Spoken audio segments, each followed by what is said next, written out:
This is Steve Weiner. I used to write for the David Letterman Show. This is Mike Chisholm, who spent his entire life dreaming of being on the David Letterman Show and will never happen. Watch his podcast instead.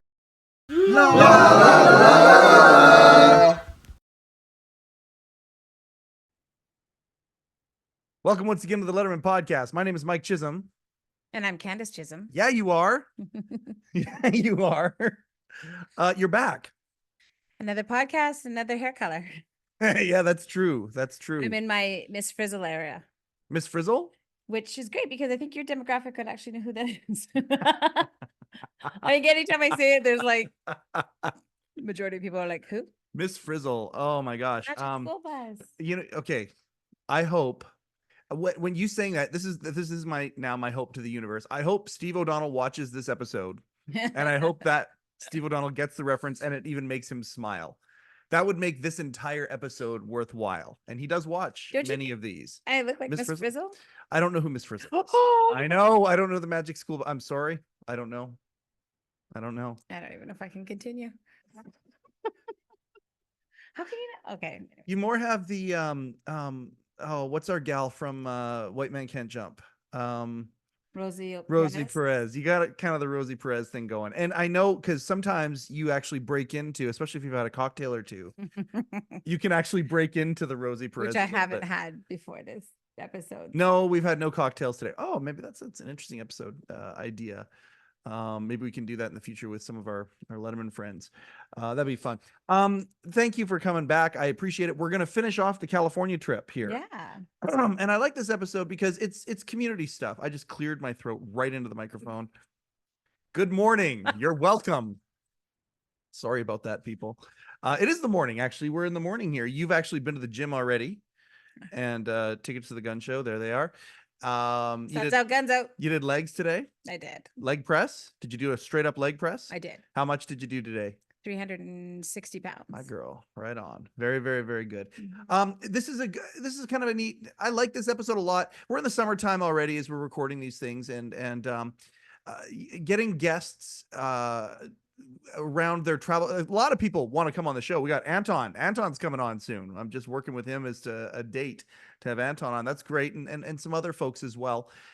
But it's just with the summertime, people's schedule, that sort of a thing. So it's good that you and I are doing this, and it's a bit of a community episode.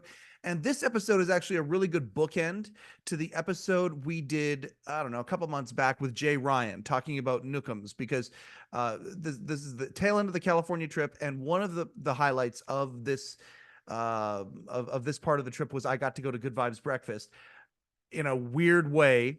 But before we get there, and then also with Hillary Rollins and some other great highlights, I met with Jed from Late Nighter on the very end of the trip. But before that, before we get into the actual rest of the trip, you and I watched the John Mulaney, My Next Guest Needs No Introduction. Mm-hmm. So David Letterman went to Chicago, and it's interesting what they're doing. It's because they just released what they've called a new season, which is 2 episodes with Miley Cyrus and Charles Barkley.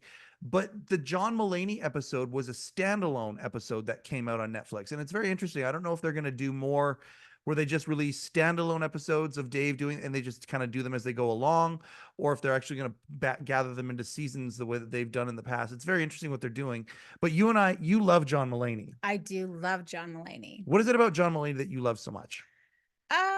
I mean, I think he's ridiculously funny. Yes. And, yeah, his humor is clever. And also, I think I think he's just getting better. I know he was writer for a long time, SNL and all things like that. But, Baby J, I think, was quite brilliant. I loved his honesty and his openness around addiction, and was able to humanize it. There's just so much I love about him. I think he's rather fantastic. Yeah, it's funny. His earlier specials, like I think about Comeback Kid and Kid Gorgeous. His appearances on Saturday Night Live, I thought have been very, very good every time he's been on the show.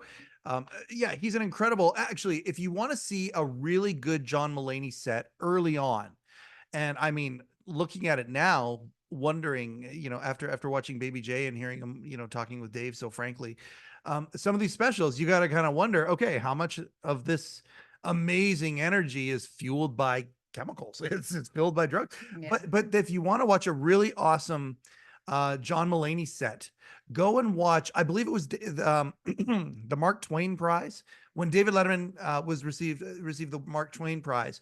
Yeah. He had a whole bunch of folks come out and do presentations while he's up in the balcony, probably hating every minute of the pomp and circumstance, but enjoying watching these performers, perform with tribute in mind to him. Steve Martin and Martin Short. Norm Macdonald was on there. He did an Norm's set on that was actually very, very funny. But John Mulaney was there, and he tells a story about seeing Dave at a it was with President Obama, then President Obama, and then Vice President Biden. Anyway, they were sorry, I just had a Biden moment. Did you see that? Just see what I did there? Yeah. I did. Anyway, no, so Gotta be longer. Yeah, okay. Yeah, that was more maybe a Reagan moment, perhaps.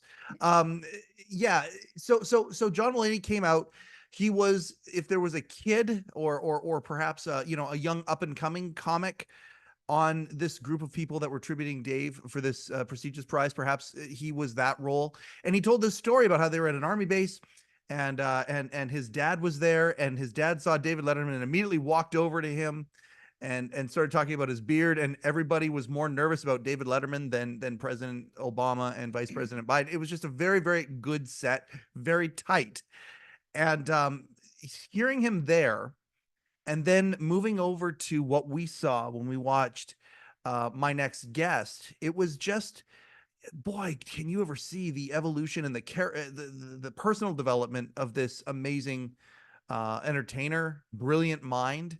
And boy, he's been given a second chance at life. When he talked about that moment in rehab, where the doctor said to him, "There's only one way that this thing ends."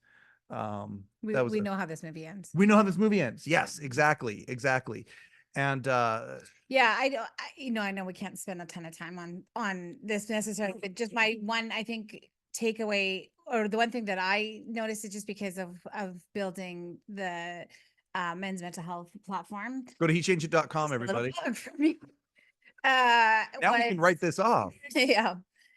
Was when it was John, his dad, and Dave at the restaurant. And if you haven't seen it, I don't want to necessarily give it away, but it was just an incredibly tender, open, vulnerable moment that I feel is very poignant, because it's kind of the evolution of men's mental health. And in that, I think it's probably the rawest I've seen Dave in a while. And I think because in that minute, like, just really, really quick, he was talking to his dad about, did he think that John would die from his addiction, and like that was a really big possibility. And you could see Dave transport himself into that parent role with Harry, and he welled up, and they all had to take a minute, and it was I love that they left it in. I think everybody should watch it. Yeah, they're actually, good point about leaving things in. I could not agree more that they intercut. It's so neat how they do My Next Guest, how they have the actual panel, whether it's in front of an audience or whether it's one-on-one, and the interview, the conversation, but then they intercut all of these neat scenes. One of the scenes being in a restaurant with his dad, John's dad, and John and Dave, either enjoying a nice meal or pretending to enjoy a nice meal. And then there was other scenes of going back to John's high school, and then they talked to some high school kids of the school that John went to. That was very funny. But I like what you said about how they chose to leave this in. There was a scene that I loved it so much that they left it in. And it was a scene where Dave was asking John about, if he ever thought when he was going to high school that he might fill the Hollywood Bowl one day, and 18,000 people would fill the Hollywood Bowl to come and see him. And John answered the question, and then I think it was just one take. And then John looked at Dave and said, "Hey, can you ask me that question again, please?" And Dave was like, "Which one?" And you got a chance to see kind of the behind the scenes of how things work. And I love the choice to leave that in. I actually, when I originally watched the episode, I messaged one of the producers and I said, that was brilliant that you left that in. I thought that was really cool because you get to see kind of the real, it makes it feel more like a real dialogue rather than some put together plastic It's available. presentation. You It's know, available is a good available word. to I like everybody. that word. But it was funny because he reworked the question. He didn't actually ask it the same way, which I thought was also interesting. Dave did. Yeah. As an interviewer, he was like, sure. And then he went around it another way, which was cool. Yeah. Anyways, we got to getting about you. Oh, are you producing me? I'm producing. I'm like, we got 45 minutes. No, we're fine. We're fine. And I'm gonna talk about the trip here, the end of the trip to LA. So yeah, anyway, highly recommend watching. Highly recommend it. Watching yeah. I mean, just and like when you do it, just do it with an open heart. I think when you just watch it. I think Not that you wouldn't. But. when celebrities like, again, Baby J, his special, and we are gonna get to the trip. We're good. Don't worry, we're good. I've got this. I have to work all day. I'm a semi-professional. We can make this happen. It's okay. You know, but again, Baby J, John Mulaney's special, I can't wait for his next one, because Baby J was all about kind of talking about his, you know, he was squeaky clean in many respects, some would say, as a comic, you know, America's sweetheart type personality, and in all of those specials. And then, you know, you hear he's in the news all the time, and he's talking about, you went for a very, you know, public, you know, the divorce due to you know, his descent into addiction and the realization of that. And then fast forward to a new relationship and having a kid and all that sort of stuff, and he's in the news all the time, and that reputation, which I don't know how much he cares about it or doesn't care about it, but either way, public perception when it comes to figures like this is a big thing. And that was one of the things that he talked about to the high school kids. So Baby J talks about the entire thing, and he does, in my opinion, a masterful job of taking a very, very difficult subject and just creating an unbelievable, like, surgeon like precision, making a comedic outing of that, as well as being vulnerable at the same time, which is a high wire act, to say the least. In the high school, one of the kids actually asked him, when you're writing jokes, how do you make sure you don't get canceled? And John, I love that question. I love that question, because if there's anybody out there who may have thought about that over the last few years, I would put him on that list. And I mean, I'm not a fan of cancel culture at all. Like, I'm very excited for the pendulum to kind of swing back a little bit, and be less a little judgy, because none of us are perfect. We all go through our hard times in life, and sometimes they're very, very, very hard. But there's a high school kid who's, you know, in their formative years, and that's just what they've seen around them. And they asked him about that. And he was like, oh yeah, I don't even consider that. He goes, I have a barometer, but I don't even consider that. He goes, cancel culture is just like negative feedback. And I thought that was very funny. Yeah, but he also said that's what producers, not producers. Did he say producers? He said or critics. It was something about, like, that's not, and he didn't say media. He was sure to not say media, but he made it sound like what you're hearing with cancel culture, because he also went on to say that he knows a lot of brilliant people who have, in perception, been canceled, and he says they have great thriving careers. Like, he says it's just like what you're seeing isn't necessarily the truth. Yeah. With it when it comes to cancel culture, which I think that everybody feels, you know, what goes around on Instagram, but that's never the case. It was interesting. And they left that in. And again, you know, talking about this, we've talked to so many producers and writers and folks who have produced Dave shows over the years, and they've talked about how, you know, when they go and shoot these remotes, if you want to call it that, it's hours and hours and hours of footage that they have. And the fact that they chose to leave that in, I thought that was good. I think there's a lot of leadership that's happening with my next guest. I really do. I think that it's not just entertainment, but it's also infotastic. It's also insight. Yes. Again, and I can't wait to watch Miley with you. I think you're gonna love Miley's episode as well. And a very misunderstood. Yeah. Entertainer. Well, and I mean, you know, you talked about somebody at the public eye growing up, so that I can't wait to watch that one with you, and go from there. Did I get invited back when we watch it? No, I'm gonna bring a real guest on for that one. No, There it is. I'm just kidding. No, Yeah, no. that's okay. Are you kidding me? You have a standing invite Oh, anytime. You're anytime you can't get to I promise you, like I mean this, and I mean this from the bottom of my heart. Your proximity to the studio is closer than any other potential guest I could ever ask for.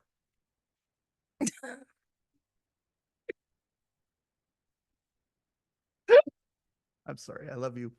I'm not sorry that I love you. Yeah. I'm sorry, period. I love you. All right. So where we left off, we're going back to Hollywood. Okay. We're going back to the VIP Hollywood Hotel. The night Hollywood. So where we last left off, I had just seen Dave interview Tim Robinson from I Think You Should Leave. And I went to the In-N-Out Burger. That was one thing in the episode that I forgot to say. After seeing the show, I went to the to In-N-Out Burger for, I don't know, the fifth. I think that's fifth just time. understood. Well, yeah, perhaps it is a given that I'm going to go to the In-N-Out Burger if I'm in California, and that's what I did. I had 2 double doubles, reveling in seeing what I just saw with Donnet Carey, and that was fantastic. Had a good, very, very good night's sleep, and then had to wake up to drive to Santa Monica. Because the next day, and this all kind of happened while I was on the trip. This is one of those things that happened. Remember the first time we went to Stephen Laurie's place? Mm-hmm. Okay, we're in Stephen Laurie's place in the Upper West Side, or Upper East Side, I should say, in New York, and we're just getting to know each other at that point, and became fast friends. At the table, I start asking Steve about Jack Rollins. Jack Rollins is David Letterman's the manager, one of his first, I would say Dave's first real high profile manager, legendary. And Jack Rollins is a guy who, well, I'll talk about it on here a little bit. It looks like, we're going to try and see if we can make a documentary about Jack. And Hillary Rollins is Jack's daughter, and his 2 daughters. He had 3, unfortunately, one passed away. But Francesca and Hillary desperately want to make a love letter to their dad. And we kind of came up with a blueprint for it. So anyway, we're sitting there talking to Steve and Lori, and remember that Steve was like, "You got to meet Hillary." Like, he said that to us years ago. He said, "You got to meet Hillary. You got to meet Jack's daughter." And Steve had lots of stories about Jack, Woody Allen stories and Harry Belafonte stuff. But then Robert Klein and how Jack was just this amazing. He was a guy who really, at the end of the day, I don't know if he was the very first Hollywood talent or not Hollywood entertainment talent manager, but he certainly created a blueprint for it, an entire industry. You think about, William Morris or CAA and all these companies that have sprouted up. Many can go back and say Jack would have been an elder in that. And he was old time show business and took on David Letterman, who was at that time, many would consider a diamond in the rough. And Jack had this ability to do that. And so those are the questions that I was asking Stephen Laurie, and just we were having this discussion, and he's like, "You got to meet Hillary. You got to meet Hillary." Well, fast forward 2 years, I finally got to meet Hillary. I went to her place in Santa Monica, and I'll tell you this, seeing somebody who is a full-on stereotypical New Yorker living in a beach community in California is trippy. It was so fun going to meet Hillary, and I went there for breakfast, and we started talking, and it was like 2 long lost friends meeting for the first time. I adore her. She is fantastic. And we had a fantastic conversation about entertainment. She, I'll put a picture up here. She's got a signed baseball from Billy Crystal sitting on her, just casually sitting over there on the table. I'll post a picture of that. I'll post a picture of Hillary and I. We had a fantastic time, and we talked about what this documentary could be, and we need to do it sooner than later, because some of these people that were so impacted by Jack are in their 70s and 80s now. Dave included. And so we're going to try very, very hard to make this documentary. In fact, the meeting was so good. We had another meeting later that night. So any questions about that? Does that sound succinct, tight? Yeah. All right, there we go. After that, drove back to Hollywood to go see Jimmy Kimmel. And that was a lot of fun. So that was set up, and I want to do a little tribute here. And I've meant to thank her, but I wanted to thank her in this episode, so I haven't actually gotten back to her for this. Joanna Jordan set me up to go see Jimmy, and I'll even put this on the table. There have been overtures to try and get Jimmy on this show, perhaps because Jimmy does take the summer off and he's had guest hosts on his show. We can get Jimmy on. You love Jimmy, right? I love Jimmy. There we go. I've been waiting to. I haven't seen him though in real. I haven't been able to see him. No, you weren't. recording. Yeah. You haven't We've seen seen his Fallon. And Colbert.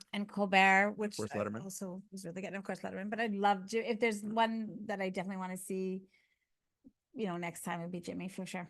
So yeah, and of course, Joanna Jordan, big time friends with Jimmy, and she adores him, and is, in my opinion, really helped nurture him and been his. She's had his back. You should have like a Have Jimmy hashtag or some campaign. Let's get Jimmy on. Let's get Okay. Jimmy on. Yeah, well, we can do that. We can maybe do that. But I'll tell you this. She has been, I just appreciate Joanna so much.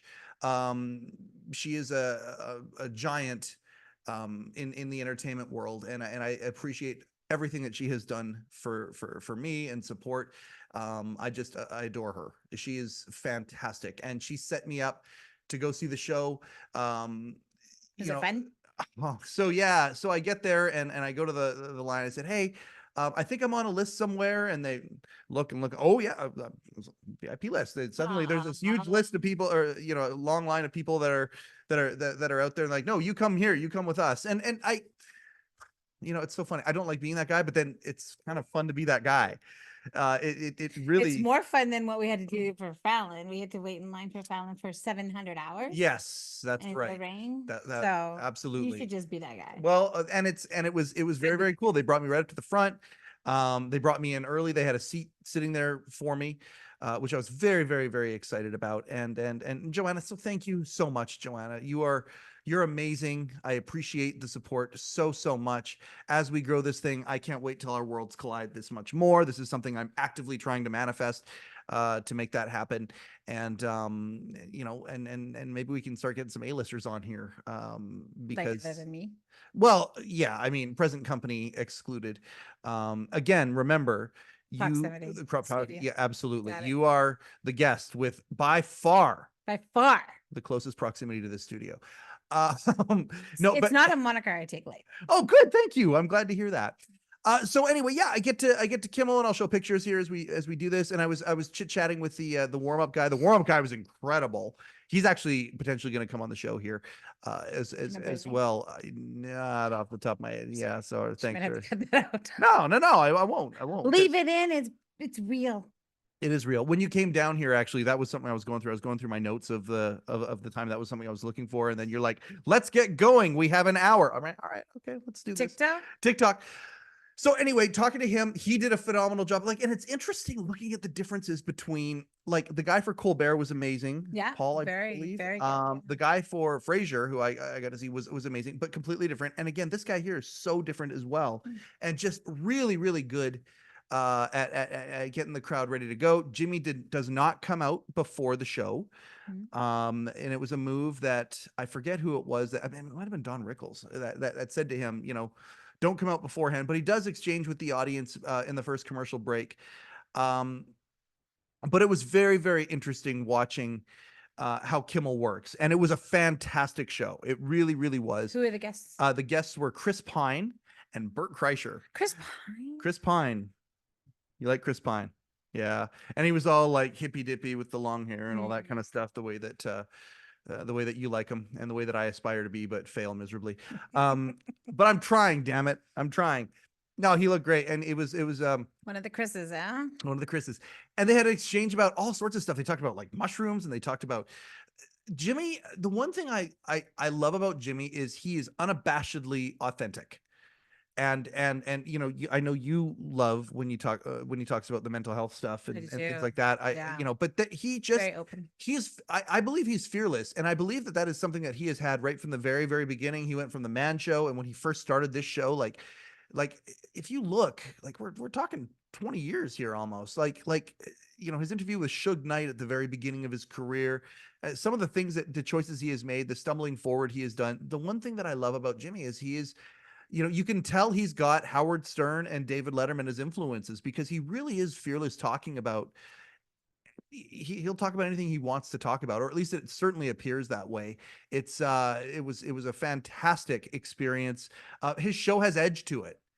And I think that his show has more edge to it than the other offerings that are out there right now in late night. And I disagree. Yeah, and you can see the Letterman worship and the Letterman influence. So Did Bert have a shirt on? Did Bert what? Have a shirt Bert yes, Bert kept his shirt on for the entire exchange. It was seeing Bert Kreischer. I mean, Bert, I obviously want on this show as well. For those who haven't seen Dave on Neil Brennan's podcast, Blocks, might be my favorite David Letterman interview / conversation, where he was the focal point in modern memory. I love that very, very much. And in that interview, they call Bert Kreischer and they leave him a voicemail. So I desperately want to have Bert on this show, and I want to talk about that because I know it was a big deal for him. And then more so because Bert, his amazing stand-up and trajectory. I want to know about he's on a health journey big time right now. Bert has gone on many health journeys over the time, He's on a big one with right now. yes, and right now he's doing it again. I mean, it's just Bert is a very, very interesting cat, and funny as all get out. I would love to have him on the show one day. And I'd love to have a conversation with his wife. Oh yes, absolutely. One of my She'd favorite. be a great guest. I don't know about the Letterman podcast, but she'd be a great guest on another podcast. Maybe I'll have her on Shecast. Hey. Plug number 2. She changed it. Coming soon. Coming soon. So anyway, yeah, Kimmel was amazing. I'll throw some of the pictures I got in here, and it's very interesting because it's a very small studio, and to go see the musical guest, everyone has to get up and they go to a different part of the building to stand, and they have. Yeah, and it's so cool because it's a standing room only vibe to watch the musical guest, which again, cool. it is. It's a different vibe. People, I don't know if they were dancing, but they were definitely swaying. I was watching, and I'm so sorry, I forget the gal's name. I forget her name. She's an unbelievable R&B artist. It was fantastic, but I only heard most of it because I was literally focused on Jimmy. I was watching Jimmy the entire time, talking with his staff, talking with just watch. I love that. I love the behind the scenes stuff. Even during the show when Pine was on panel, I was looking over and I was looking at the writers and I was looking at just to see the mechanics of the show. That fascinates me to no end. Fantastic experience. Again, Joanna Jordan, I adore you. Thank you so much for hooking that up for me. And yeah, you're the best. You're absolutely the best. After Kimmel, I'm back in the car and I'm back to Santa Monica because Hillary, as part of our conversation, Hillary Rollins says to me, I think you need to meet Francesca, which is her sister. And she's like, can we when are you gone? I'm like, well, technically tomorrow I'm out of here. I'm going to go to Good Vibes Breakfast and then I'm just going to hit the road. And so she's like, can you come back tonight? And I did. And Francesca and Hillary and we ate at a restaurant called the Upper West, which I thought was fantastic. It's like, New York theme. Mm-hmm. Yeah. And we had an amazing dinner. We kind of caught Francesca up to the amazing topics that we had talked about that day. And we want to do this. And we have a blueprint in mind as to how we would do this. So the goal is we want to do probably a 6 or 7 episode podcast series about Jack and have some of these folks on and have, nice conversations about Jack. Like we'd like to have Dick Cavett back on for this. We'd like to have Robert Klein, Billy Crystal. If Woody Allen would do it, that'd be amazing. And a couple other people who might be maybe not as well known, but knew Jack and have some really good stories about Jack. And we would there'd be intentional things to create about the story of Jack and just how special he was and how revered he was, the ups and the downs, because there were ups, there were downs. Like there's a question about with Dave that I want to ask very, very, very much, and it has to do with Dave and the Tonight Show, and Jack was his manager at the time, and so there's a lot of meat on that bone, and we want to do a podcast that goes through a lot of this stuff, and then we want to take it and basically, for lack of a better term, shop it and get it to the point where somebody's out there that wants to finance this documentary. On my way back to the restaurant, I called Robert Morton and I said, "Hey man, this is what we're talking about. Is it something that you'd want to be involved in?" And he said, "For the right situation, the right circumstance, absolutely." So Morty, are you okay? Oh, I'm just looking for the name you dropped. Oh, look what you did there. Look what you did there. That was very, very clever. I thought there was a snake on the ground. No, Not at all. we got to hold you accountable to this. You or your audience needs to hold you accountable to this. We need like an ETA when we can expect that this is going to start. Yeah, like all no, of that I agree. because time's a ticking. I agree. We need to get going on it. And like Hillary said, like these people aren't getting younger. None of us are. And so talking to Morty about it, he was like, yeah. And he and I've gone back and forth a little bit. He's like, no, this person could direct and all these other things. So, and I'll tell you this, the first people I want to shop it to is Worldwide Pants. They've been producing some documentaries and financing, or in part some documentaries in partnership. And, that would be really, really, how cool would that be? Super cool. How cool would that be if I mean, Jack Rollins is a legend, and it would be really cool to get his story out there It would be. for posterity. And again, it's a love letter from his daughters, and that's the part that I love about it. Like there's a lot of cool entertainment stuff to it, and old Hollywood stories, and the golden age Hollywood stories, but then the silver age Hollywood stories as well, or entertainment stories, I guess. But then the actual love from two daughters who just want to tribute their dad, who he was ridiculously, famously humble, didn't want the spotlight on him at all. And in their opinion, to the detriment of who he was. And they want to kind of get that out there. And I just think it's so sweet to see two girls who want to tribute their dad, and their sister as well, but want to tribute their dad. I can't wait. I can't wait for it to start. Yeah. So anyway, so that was a very, very cool way to, you see Dave, and then it's like, okay, what's going to happen the next day? Well, that was an amazing next day. And so anyway, I ate dinner late into the evening there, my drive back to Hollywood. And then the next morning, checkout time from the Hollywood VIP hotel. And so no chalk outlines in my room. I made it. You were very happy that I made it. Yeah. It is a really nice I've got little so hotel. many things about Especially if you're on a budget. It's a very nice little hotel. The location is amazing. Yeah, I bet.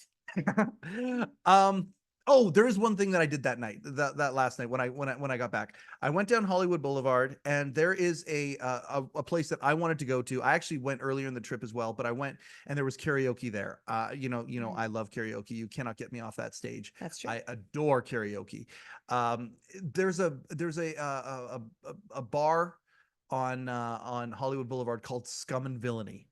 And it is a Star Wars tribute bar. Like, could there ever be a karaoke bar more? It's not a karaoke bar, are. but they do karaoke there. Kevin Smith does many of his podcasts out of there. It's he does Fat Man on Batman. And I think maybe they've done Hollywood Babylon there as well. But it is like, I'll put some pictures up here. It is a fantastic place, and I wanted to go see it one more time. So when I go back to the hotel, I actually went to Scum and Villainy, it's fantastic. Well, it's straight out of Star Wars, right? You'll never find a more wretched hive of scum and villainy. Obi-Wan Kenobi says that about Mos Eisley Spaceport.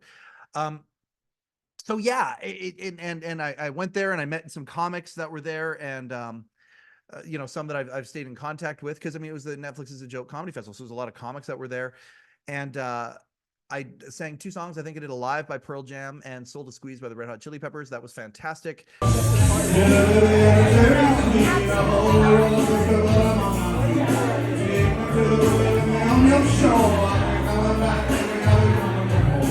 Great way to cap off the evening. Went back to the hotel, packed up the next morning, checked out. And the next stop is Good Vibes Breakfast. And I've got a lot of videos here that I'm going to show. This is where the bookend comes into Jay Ryan, because Jay Ryan talking about what they're doing up at Newcom's Ranch.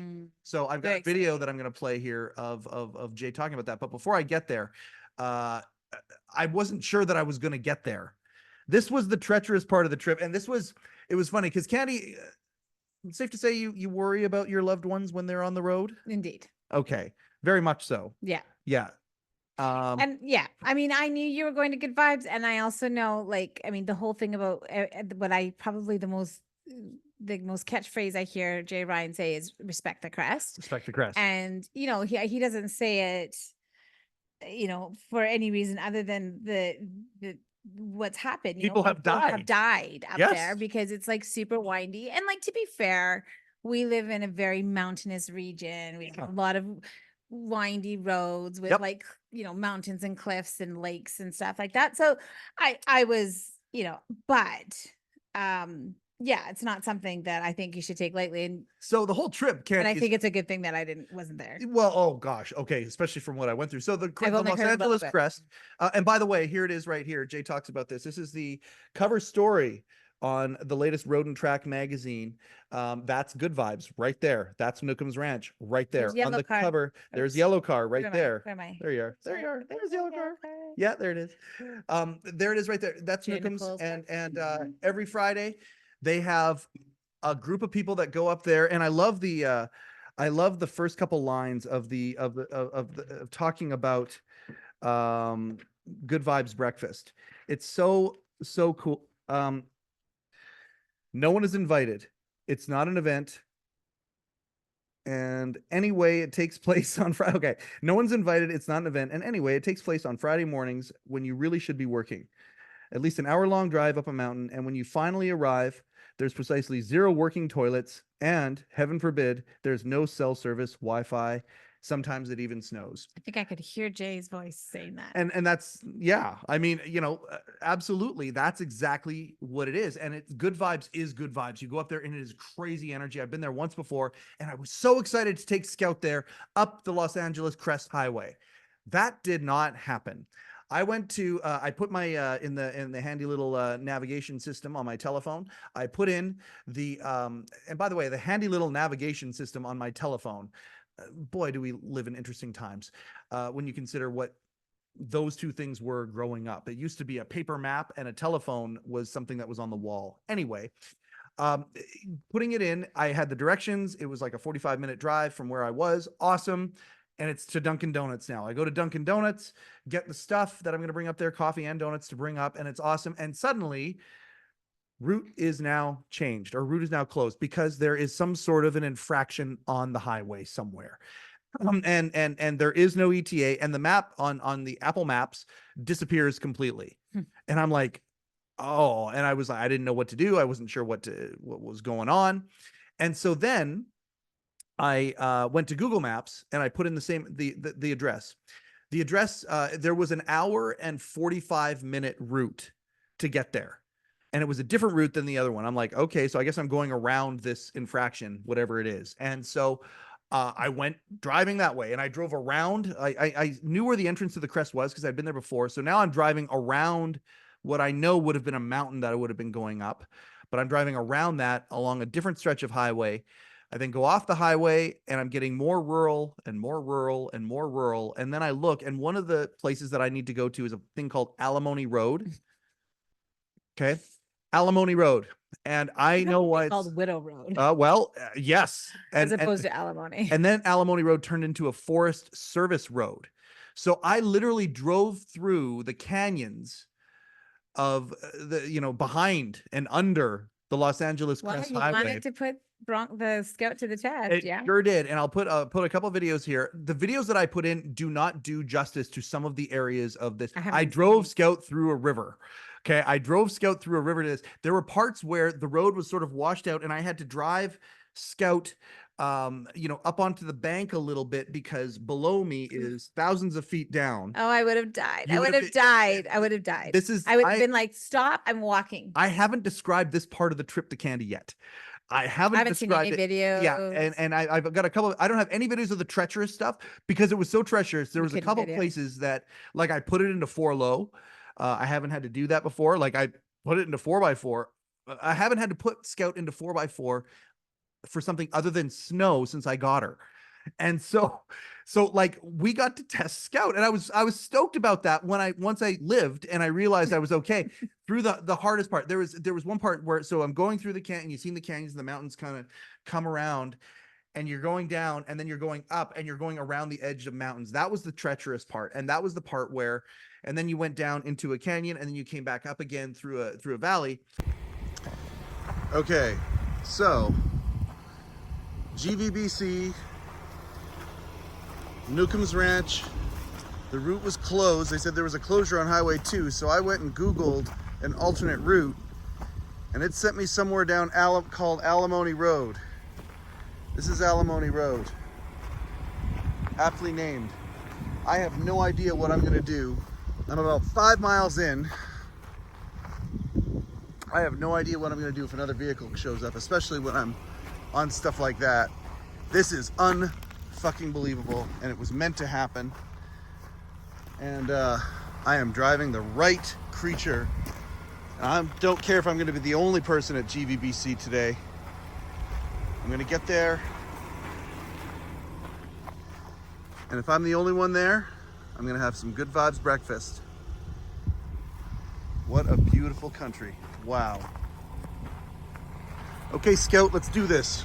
And then you get back to a little bit more of like a graded gravel kind of a thing, and then paved road, and then there's the crest highway, and then I turned right to go down the mountain, and there's Newcom's on the right. And I'll tell you this, I thought I was going to be the only one at Good Vibes. I think in the video I even say, you know what, I'm going to be the only one there. I got the coffee, I got the donuts, it's okay. I've got the spirit of Good Vibes. I got the spirit. I'll be there to represent today because nobody's going to be there. And then I'm also like in the back of my mind going, because they would have all gotten because nobody would have been able to be there. It'd be around And it's like the magazine says, it's not an organized event. It's not like, it's not like Jay every single week is like, okay, guys, if the road's closed, so we're going to site B. No, it doesn't work that way. People just show up there, right? And everybody from like in the car community, like Johnny Lieberman and Leno's what's that? Well, Leno, and entertainment too. So you got like, Jay Leno goes up there from time to time, and the car guy that goes. Reggie Watts. Mm-hmm. Magnus Walker. Yeah, him. Yeah, well, Magnus was there that day, but I missed him because I was there an hour and a half late. But so I come down the road and they're all there. And it's like, oh, because the locals all know that there's a secondary kind of way you can kind of go. But anyway, I don't know why Google Maps or Apple Maps didn't know it, but they all did. So they were all there. And I show up and Jay sees me and I'm pulling up and Scout and she's all dirty. I had her so clean. Direction. This is what Jay said. I came out and he's like, hey man, what happened? And I'm like, oh, I'm so glad to see you. Love you guys. Here's the donuts. He's like, okay, let's do it. And he brings the donuts out, and they kind of like a group of them restarted. The Stiglet was there, Stiglet's mom. I gave her a copy of our book, which she loved. And I met a whole bunch of people that I've seen on the show who had seen me as producer Mike on the Cars and Comedy show. And so that was cool. But everybody had left, like Magnus had left and all these people left. But I'm really glad because I got to spend more time with Jay and Nicole. Mm-hmm. And that was amazing. But he was surprised because you came. He goes, wait, did you come from that way? Because that was a dead end. You're like, He's no, like, it's did not. You come from that way? For a yellow car, it would have been. Well, no. And I say this without an ounce of ego.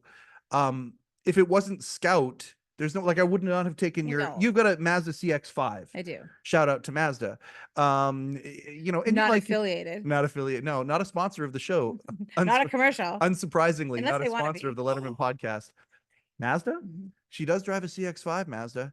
Looking for a CX-50. Lisa's coming up. What are we going to do? Oh, balls in your court, Mazda. And your Mazda's name is?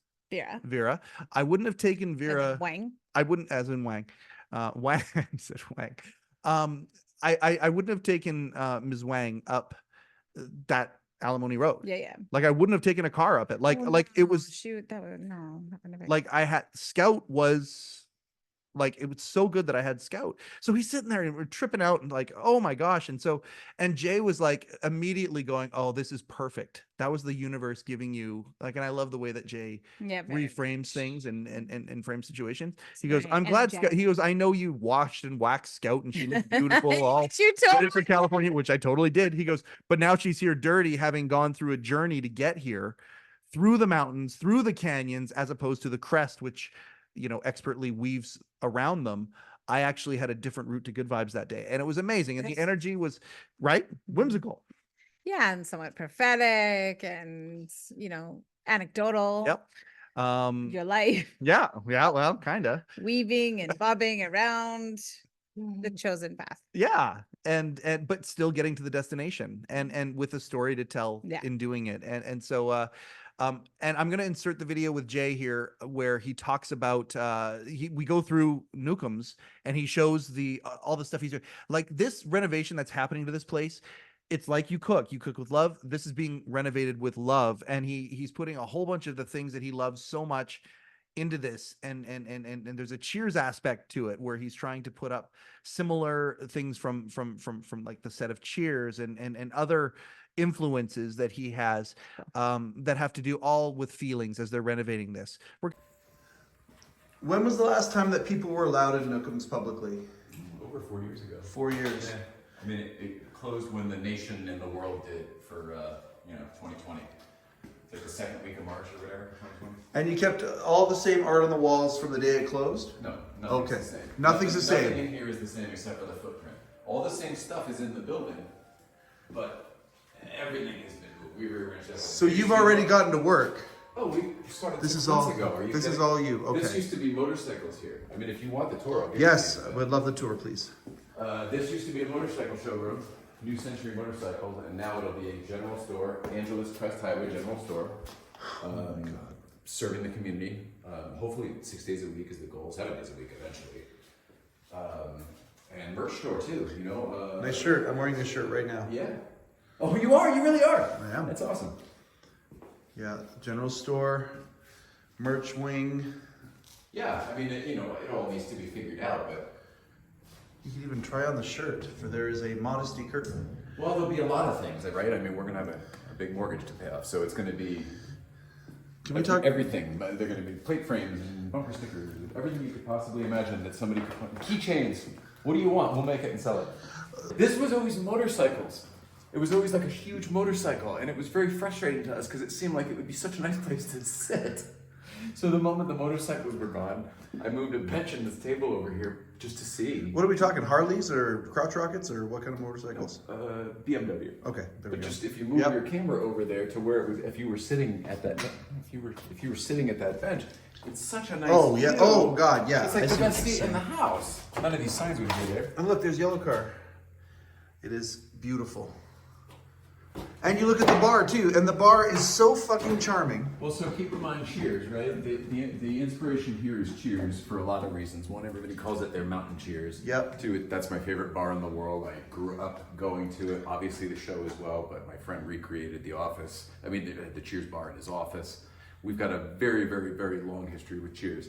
One of the original GBBCers also, the dad designed the set for Cheers. So we're gonna lean into Cheers a little bit, stain the wood a little darker, put the drink rail in above, maybe have coffee mugs instead of wine glasses, but regardless, we'll sell the idea. So in here, it'll have that sort of feeling. And if you look around on the wall, you'll see things from Cheers already that have made their way over, like Geronimo, of course, representing Coach in the old days. Absolutely. And this was what was behind Norm by the hallway toward the bathroom. And these are actually from my buddy Sean's old office at Disney. Well, what a cool thing that Bishop could help donate to this. Yeah, you know Sean. Of course you know Sean. I forgot. And Sam and Diane. Yeah, these are from his office when he had the Cheers office. So the other night I'm talking to the casting director of Frasier, who was the casting director on Cheers, and I said, you're the guy that replaced Shelley Long with Kirstie Alley. And we had a good little talk about that. Look at this. Look at this. This was the they're all wearing. Day that Nicole used a cane in public, and she was very, very self-conscious about it, very nervous. So I bought a bunch of canes and a bunch of Groucho glasses off of Amazon, and everybody just put them on, and we went outside. And it was like, look, You're not the only one. And this guy we hadn't seen in forever, and he was here today. And No kidding. Yeah. He actually took that photo with a remote in his hand from across the street. It's neat, right? That's amazing. And this is the building we're in way back when it had 2 stories. Now, it only has a small section of the building that has 2 stories now. That's the main house now, compared to this. No, you want to know where the second floor went? Yeah. It burned down in a fire. Oh, okay. Yeah. Right. And then when they rebuilt, they just rebuilt the first floor. I don't know if I don't think we ideally, we would rebuild the second floor eventually, like down the road. Wow. Because, well, it looks great. Mm-hmm. It's historically accurate, and then it allows more overnight capacity. Yeah. It looks like everything is clear to do that.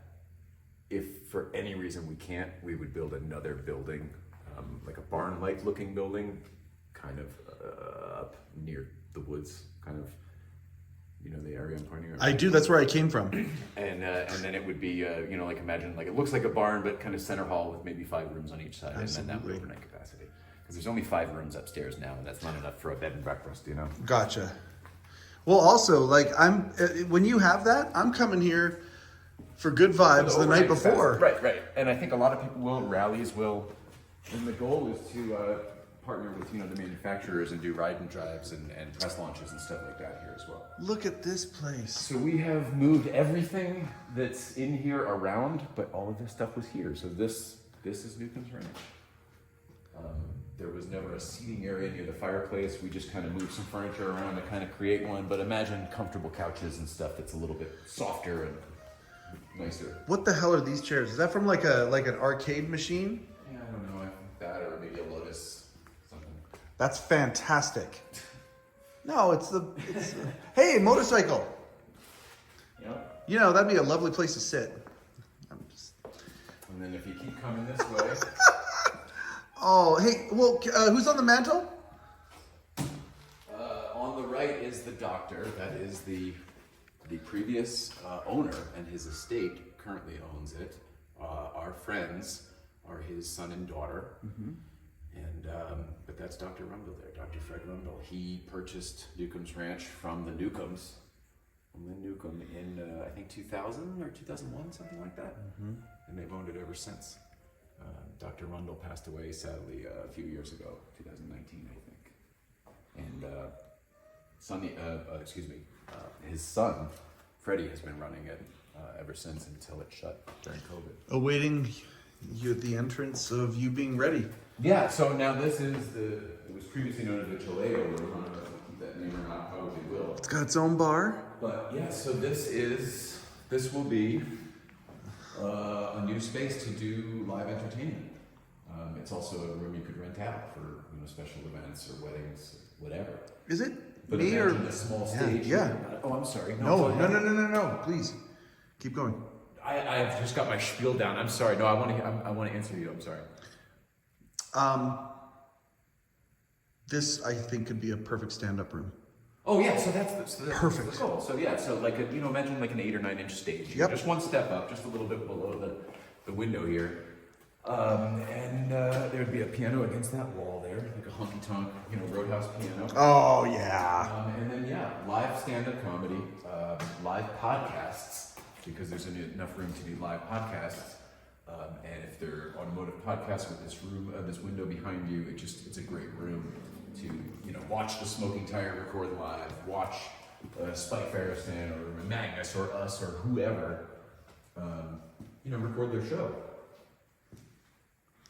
It's and imagine, perfect. The acoustics in here are terrible right now. No, yeah. Imagine you're done with it. Imagine proper lighting and, what I'm saying, Oh, no, when you're equipment. This is like a new playroom for you. 100%.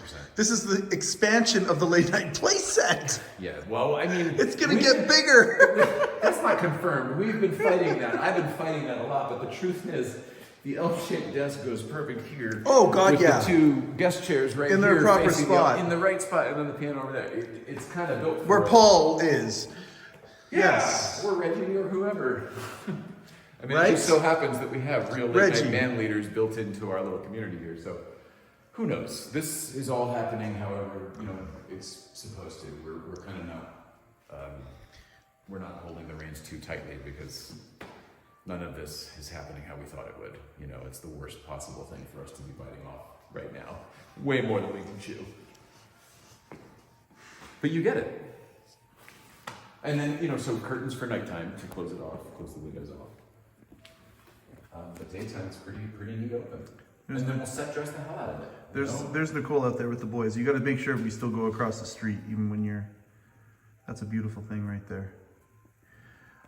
What you're doing here is amazing. What you're doing here is fucking amazing. My creative juices are like in adrenaline overdrive because there are so many ideas. I just can't wait to see the space realized how I see it. Yeah. And in my head, everyone's filled the space and is enjoying it. So like the visions I have are not just of like, oh, the room will look pretty. Like whatever this place is, people love it. And that's how it used to be. People just used to love coming up here. Mm-hmm. It was an escape. It was a respite. It still is. The feeling out there, as we were sitting out there, I have never felt anything like that. You feel it too? I feel it in every pore. And you're Canadian. I know. Does this make you feel like home? We're in the backwoods. Yeah, it does. We just need the Bare Naked Ladies playing.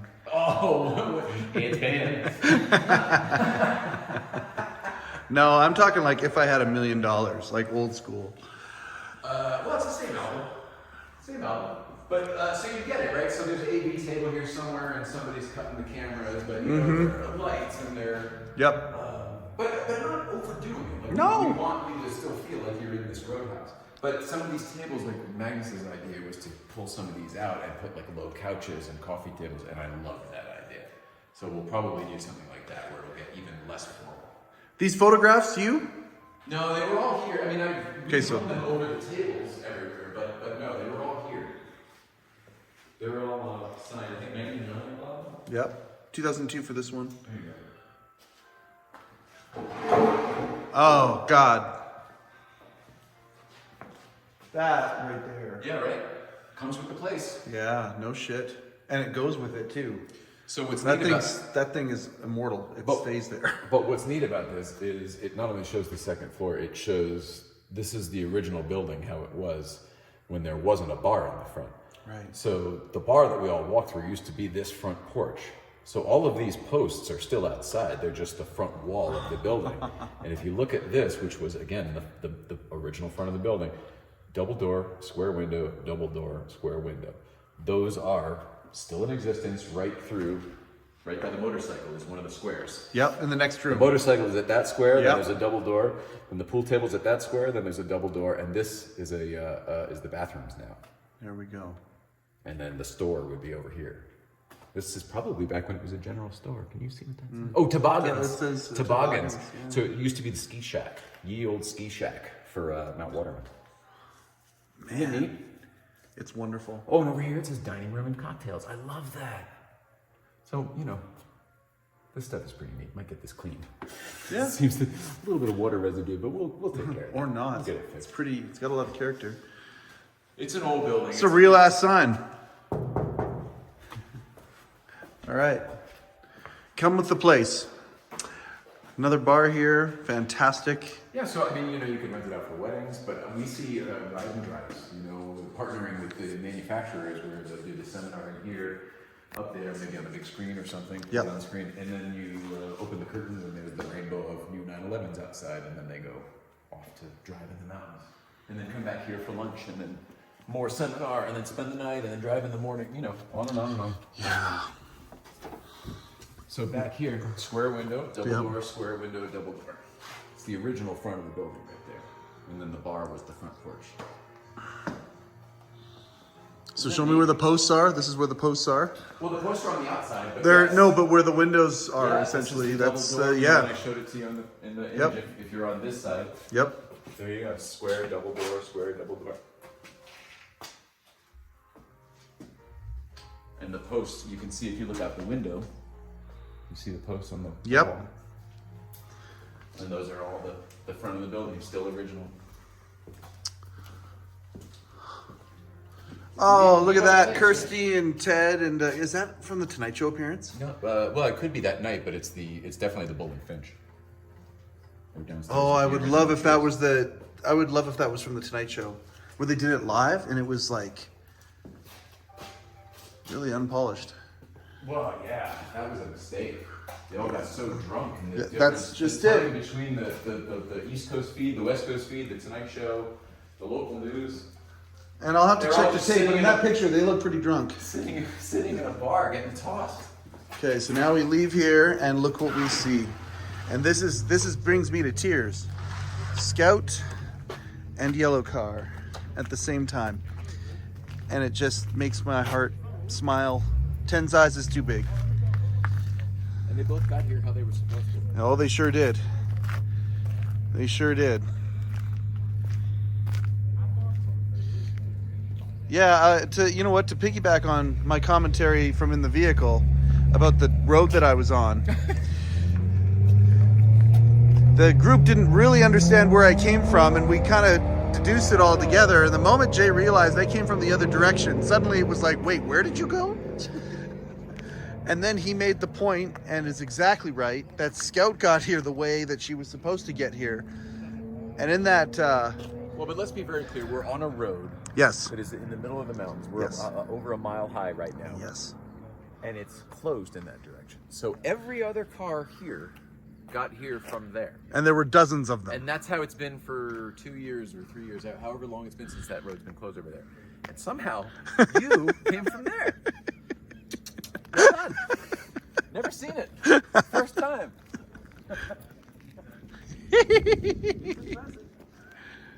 Look at that. Oh, it's like siblings reunited. It's a beautiful moment. It's a beautiful moment. One of the most famous, in my opinion, one of the most famous 997s is Jay and Nicole's yellow car. I'm driving my wife's car, as Jay likes to say, and seeing her with Scout is pretty damn cool. And there's going to be a lot of people who love both our shows, the Late Night Playset and the Letterman Podcast, that are going to be very happy to see this.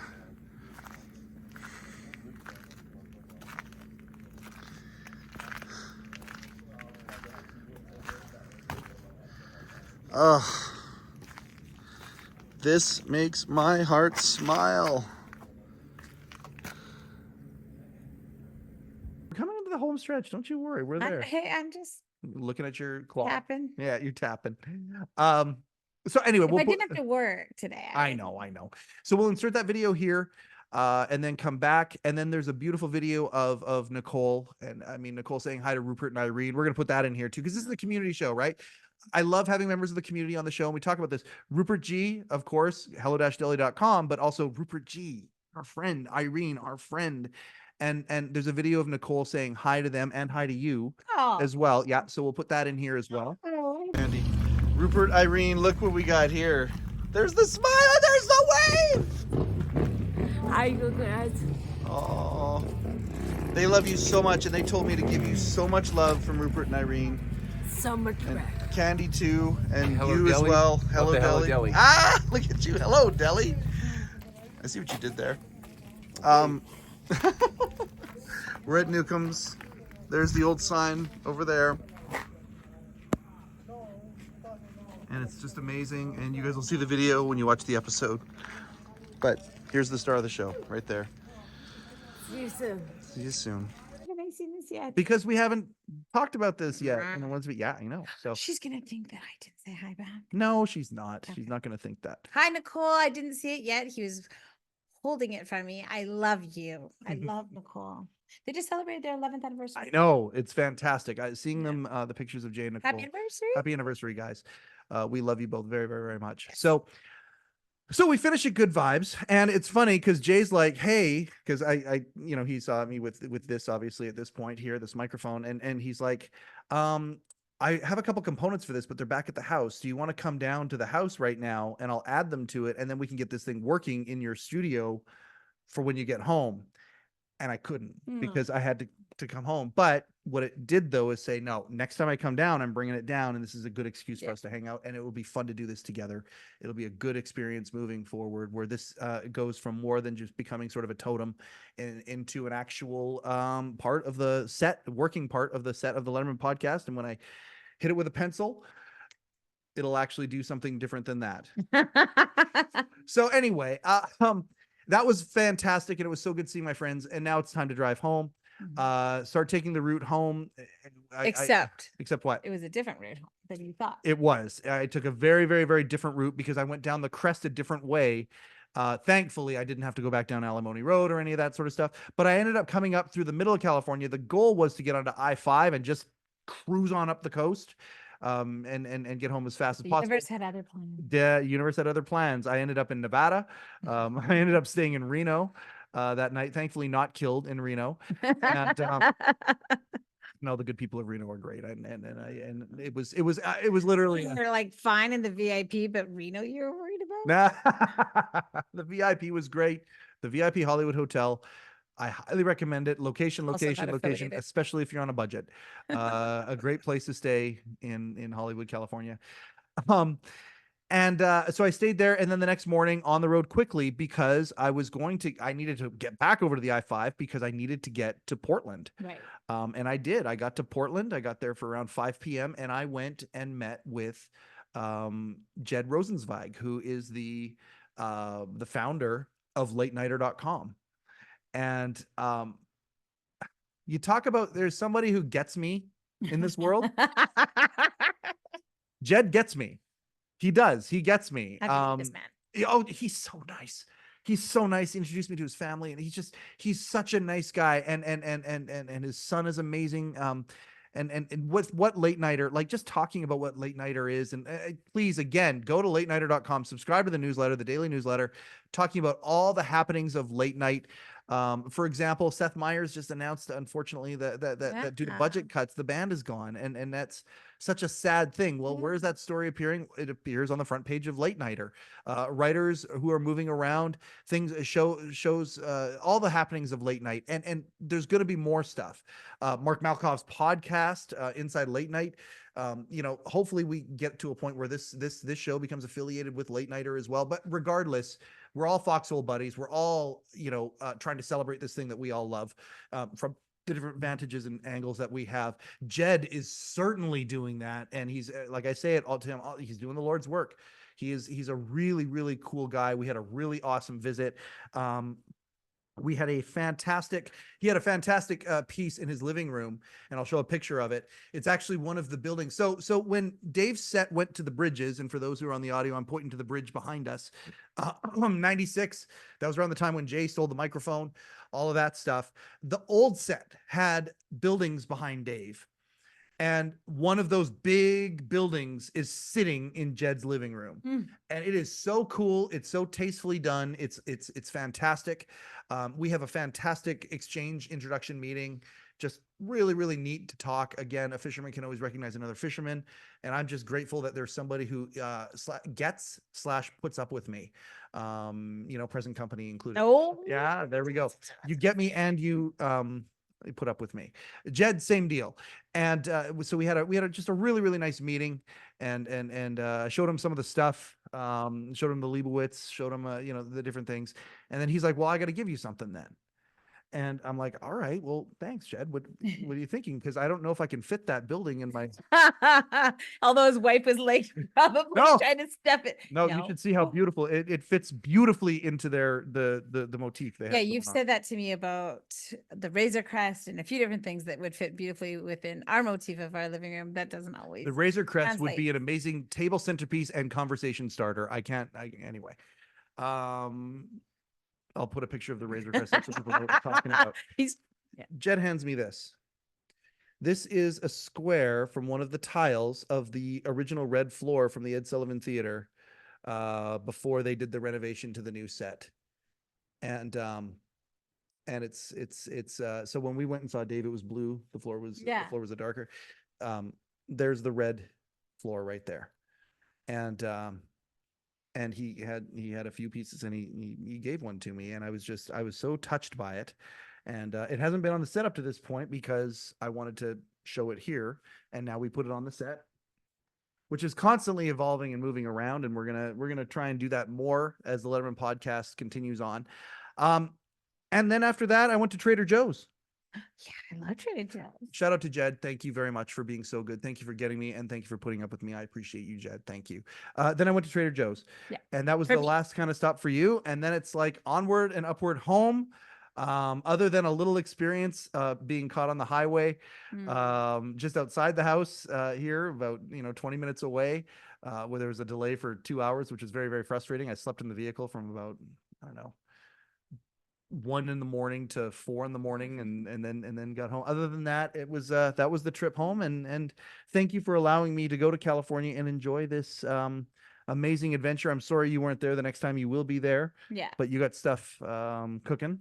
And Yeah, no, but I think it was good. I think it was good that you went on your own. I think that, like when I go, then it's just a different dynamic because you're worried about me and, and this was such a Letterman centric trip. I think it worked out exactly like it was supposed to for that. And yeah, I was happy to hear and to listen to your adventures. And yeah, I'll come next time for sure. We won't be staying at the VIP. well, I love you and I appreciate you, and I say I'll buy thank you. shirts. Nice hotel. The VIP Hollywood Hotel, where the chalk lines come and passed out. Oh wow.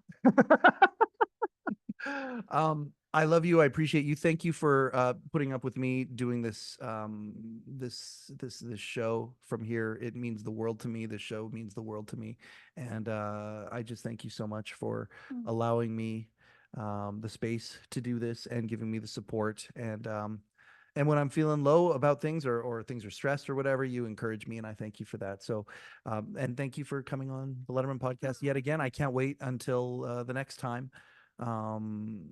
Circumstance or proximity or the lack of a guest makes Or it so any you can come back on again. Well, I'm really proud of you. I'm proud of what you have built and the community you built and how much you're taking over the studio. But in seriousness, I am proud of you. And I'm sure you've gone over that on here, but one of the things that this will be plug number 3. But when we were doing all of our research for men's mental health for our platform, he changed it. Go to hechangedit.com. When we were doing all of our research, and it was about men, and a lot of guys just felt that they didn't have a purpose anymore, or that maybe their purpose was just to be like kind of a debit card for their family, and not that they didn't love their family, but some of them woke up 20 years later and realized that they haven't really fulfilled some of the things that are near and dear to them. And so to see you do that and to walk the walk and to get into the shoes is inspiring to a lot of people. Like, it's inspiring. And, not a lot of people go after it with zero outcome. That's the other thing too. As long as you've been doing this, I know you've had, well, maybe not zero outcome, but there's a couple restraining orders up my suit. No, I'm just kidding. He doesn't have a restraining order, but you don't have an outcome other than you just want to emphasize the greatest body of broadcasting. Holy cow. You almost got the tagline down. The process is the outcome. The process is the outcome. And I thank you for saying that. Yeah, like obviously everything is cake. I said that to somebody not too long ago. Like what if Dave never hires you? Like, you don't get it. I've already won. Yeah. We've already won. This show's already won. We've already won. Like, and being happy just makes you a better person, and being a better person makes you a better steward of the planet, and being a better steward of the planet is all that we should ask of ourselves. And so I think that you are contributing to the planet by being happy. There we go. And celebrating the greatest body of broadcast work in history, that of David Letterman Company. Yeah, you were very close. You're getting it. Thank you so much, Candy, for coming on here and doing this with me. The Letterman Podcast has one sponsor only at this point. Actually, we're going to say 2 again. This show has unofficially been brought to you by LateNighter.com.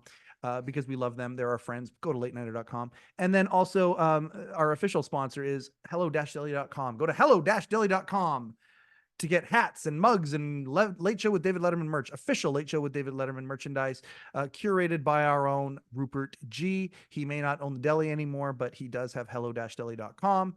Head on over there, buy a bunch of stuff for you, for everybody you know, and have a piece of Late Show with David Letterman history, a history that is going, it's in the rearview mirror every day, a little bit further. And it's really cool to celebrate this stuff and to remember it. I love it. That's why we do this show.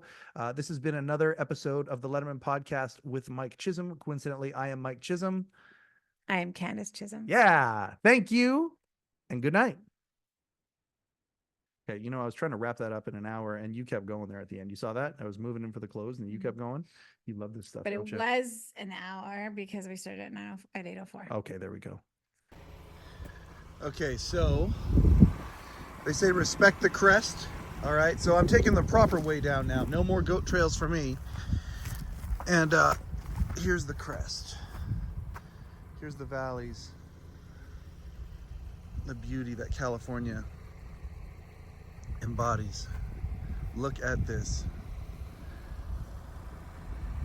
And I could literally pull over every few hundred meters and you would have a view this stunning from a unique standpoint. It is absolutely, I'm gobsmacked by the beauty of this place. And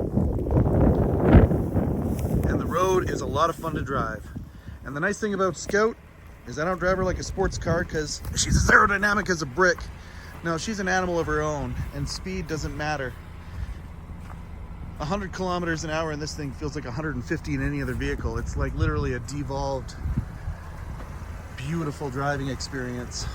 I love her. Love you, Scout. The Good Vibes breakfast was incredible today. I got there late. It was an adventure getting here. And I represented the shirt. Okay, I think this might be the last video from the crest, and this might be the way that we finish an episode of the Letterman Podcast. The episode about Jay and Nicole, their struggle. Go to autoimmunityfoundation.org, and you can learn more about Nicole and where she's at. Miss her and love her already, but I think there's some things in the future that are going to be bringing me back here sooner than later. More to come on that, guaranteed. Did you see my bald spot? That's another very special edition of the Letterman Podcast. Whatever I decide to call it, Letterman Podcast Takes Hollywood, whatever it is. Maybe we'll call it Buttafuoco. Another edition of the Letterman Podcast. Mike Chisholm. Coincidentally, I am Mike Chisholm. Thank you and good night.